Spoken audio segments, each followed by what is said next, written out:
Hey, I'm Aaron, and this is Matt, and we're on the 10-Minute Bible Hour, and we have gotten a little bit longer than 10 minutes on this series. We're talking about the Sermon on the Mount, Matthew 5 through 7, and we have been anything but 10 minutes so far, so we're going to... Sort of hour-ish, though.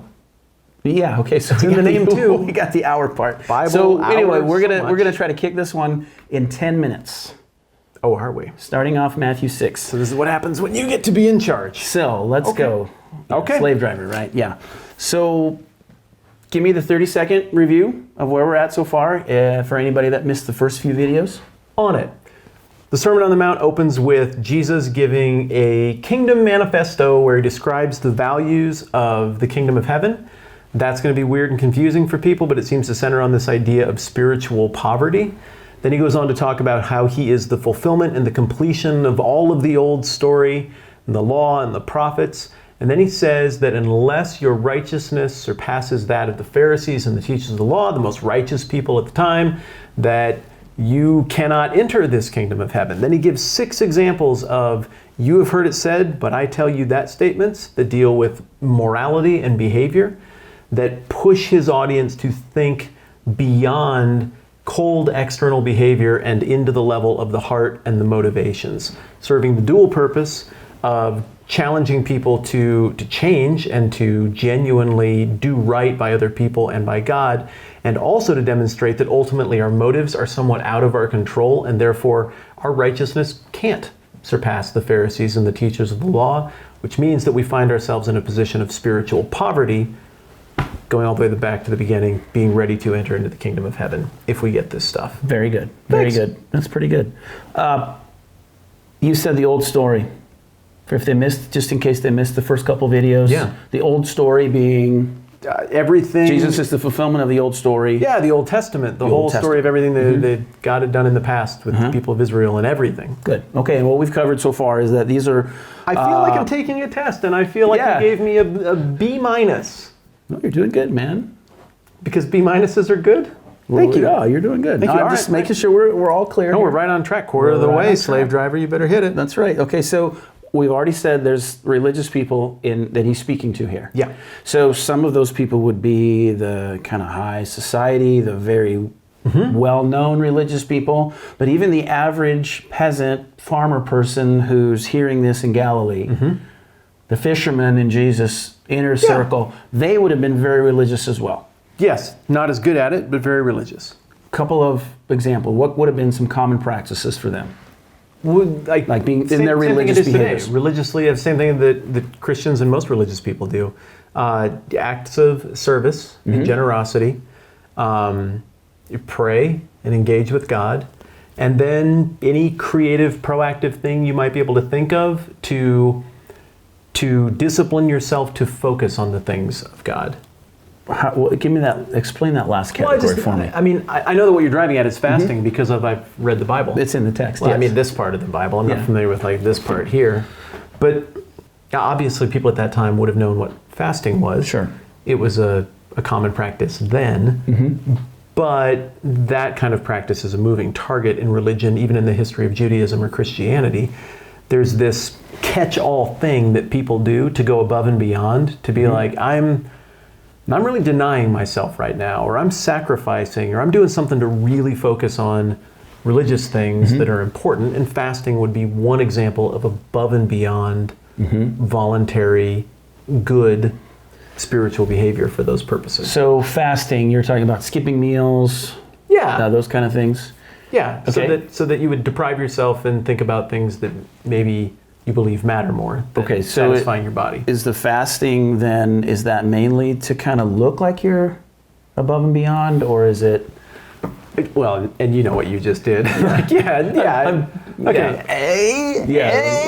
the, Yeah, I followed your breadcrumbs, mister. Yeah, well, and that's the deal with this passage, is there are ways to be generous that really make that generosity about you and the attention that you get. So when Dr. Pepper does their bowl challenge and they give away a giant check at the end, like the check is bigger than a human body, and it has the Dr. Pepper logo right on it. Why don't they just sneak that guy 25 grand for winning the football throw it into the bucket challenge? Because it's $1 million, $100,000 advertising thing for them, right? They want credit for it. They want to draw attention. Exactly. Look, we're generous and we understand the fans and we work with people. Look at Dr. Pepper. Give us things. Buy our product, which is fine. I have no gripes with Dr. Pepper doing that. That's normal and makes sense in the marketplace. Absolutely. But religious giving isn't marketing. Religious activity, the spiritual and religious disciplines that come with following God, like, which are they about? Getting credit from people so they'll be impressed and you'll score points and get ahead socially? Or is it actually about the God that you claim to be following? So in each of these things, giving to the needy, prayer, and fasting, Jesus gets to the end, he's like, well, you can do it in such a way that everybody sees it, or you can do it in such a way that maybe nobody knows and you won't get social credit. But in each of these, it's like he's giving his audience the option. You can do the cold external obedience thing and try to impress people, and congrats, you will. They'll be impressed. They'll be dazzled by your generosity, by your impressive, eloquent prayers. They'll be dazzled by how gaunt and skinny and sad you look when you're not eating. But he indicates that that will be your reward in full. People will be impressed. You'll score social points. They may even put your name on a building. Yeah, and by implication, that's not the reward you want. That's what he's saying. How do you read it? Yeah, I think you're right. I agree with that. And so these are three things. I would say these are three things, giving, fasting, and praying. I mean, any religious system, almost all human religious systems, Judaism and Christianity especially, have prayer in there, the idea of communicating with the divine. So is he saying don't do these things? Or is it, yeah, of course not. Yeah, he's saying do them in a certain way. And yeah, I mean, giving is openly, overtly commanded in the Bible. Praying is, I don't know, can you say overtly commanded? Like, it's so obvious that it's not like a thing that you just must do. It's just, like, if you think there's a God who made everything and you think that he cares about you, well, you'd want to probably interact. Right. So you just, duh. The fasting thing doesn't seem to me to be mandated in the Bible, and that's why I kind of talked about it earlier as a catch-all teaching for a modern believer. In any proactive, creative thing you might choose to voluntarily go out and do that's way above and beyond, to focus on God, to give yourself away, whatever it might be. So I think the idea is that whether you're interacting with God, whether you're supporting other people, whether you're going above and beyond, God still wants your heart. So how would you see fasting then? Let's say that's above and beyond. How does that relate to the average person in a church today, or the average follower of Christ? Is that something we should strive for, or should we above and beyond? Well, yeah, or fasting specifically. I know there's loose about it. Any kind of fasting. Yeah, I know that there's some people who think that that fasting, whether with food or rejecting anything, like there are books about it. It seems to come and go in waves as a trend. Like people ought to do this. I don't know. Like the idea is that in following Jesus involves a denial of self to an extent. So yeah, but I think if you're like, what you're going to do next is script up a bunch of rules, like, every 16th day, fast for 48 hours, you can have juice, but not this. And then I think we're missing the point. Yeah. And I think, that was my next question, is how does this then relate to what we just said in 5, that we're getting at heart stuff and not just more new rules? How do these 3 examples relate to that? I think it's real simple. If you want to look religious, it's easy. If you want to, quote, do the right thing, it's easy. If you want to actually obey God and live by kingdom values, that gets to the level of the heart, and it's harder. And you might not get any credit for it from the people around you, but it's worth it because this is the truest, realist thing. And I guess for me, there's this tacit insinuation. Boom, missed the 10-minute mark, pal. We're just going to have to live with that. Can we go on together? We're 9:45. Well, I'm stalling until we get to 10. Wasting time, man. I got plenty more where that came from. 5, 4, 3, 2, 1. Boom! boom, no, we can't do it in 10 minutes. And everybody's just going to have to live with that. The tacit insinuation from Jesus on these 3 points, or the tacit accusation, is atheism toward religious people.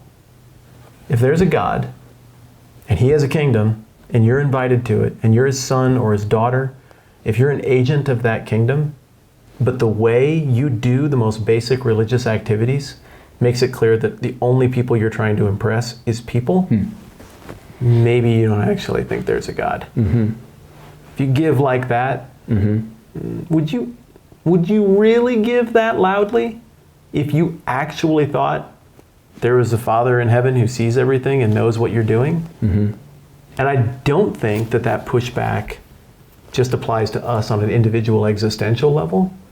I think that pushback applies to how we come off to everybody else. And you go around acting like and saying like, oh, there's a God and he made everything and he's up there and he cares about you and he cares about stuff and I believe in that. I totally believe in that. But all of our religious activities end up being about power or control or making other people participate with our thing or doing stuff in such a way that we virtue signal on behalf of Jesus or Christian quote values. Right? It's bullcrap and people see right through it, and whether they might reason to it or not, in their brains they're like, you don't believe that for a dang minute. You don't think there's a God, you don't think there's any of this, or you wouldn't be trying to impress everybody with your behavior. You would just quietly be serving God. Paul actually says that in Galatians chapter 1. I've only made it to Matthew chapter 9. I'm not through the Bible yet. He says, if I was a servant of Christ, I would, or if I was really trying to please men, I'd not be a servant of Christ. He says exactly what you just said. That if I was, he's obviously responding to critics, trying to win people over. And he says, if I was really worried about winning people over, I wouldn't be doing this. Yeah. So it seems like you're agreeing with me strongly on that point. Yes. That you do this stuff in front of people, you're missing the point. Yes. Okay, but in Matthew chapter 5, Jesus says, you're the light of the world. A town built on a hill can't be hidden. Neither do people light a lamp and put it under a bowl. Instead, they put it on its stand, and it gives light to everyone in the house. In the same way, let your light shine before others, that they may see your good deeds and glorify your Father in heaven. Well, that's tricky, isn't it? So is he saying here, make sure to give so other people can see it? And then you turn 2 pages and he's saying, make sure to give so people can't see it? So that's tricky, isn't it? And this is where we get, this gets messy, because our good deeds are supposed to draw attention to God, but not to us. So good deeds are part of the equation. Good deeds drawing attention to something are part of the equation, but drawing attention to God and not us. So what gets hard, and I think the process of spiritual growth, we get better at this as we go, that we are involved in all these things, but we get better and better at doing them in a way that really doesn't draw attention to us, but draws attention to God. And that's tricky. I think that it comes down to what Jesus means by light in Matthew 5:16. In the same way, let your light shine before others. Does he mean you're giving donations to church by light? Because contextually, it would seem that he means all those kingdom values that he listed in the Beatitudes. So if you want to let your light shine before people, I think that light would be a kingdom-minded person who has this otherworldly set of values that look like God's set of values, and not the kind of values that we share with God where it makes us feel impressive or important, but it makes us humble, poor in spirit, meek, fully pointing to and depending on God. I think what he's saying is make sure, or if you're getting this right, you'll be living in such a way that people will see kingdom values on you. And they will see the kingdom in the way you prioritize and in the way you work.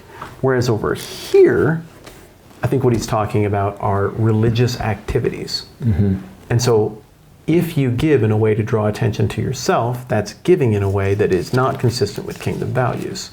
So even though that looks like an act of Christian righteousness, if you do it with those motives, it's not a good deed. It's not a good deed that you're pointing, it's a bad deed that you're putting in front of people. It doesn't matter how much money you donated.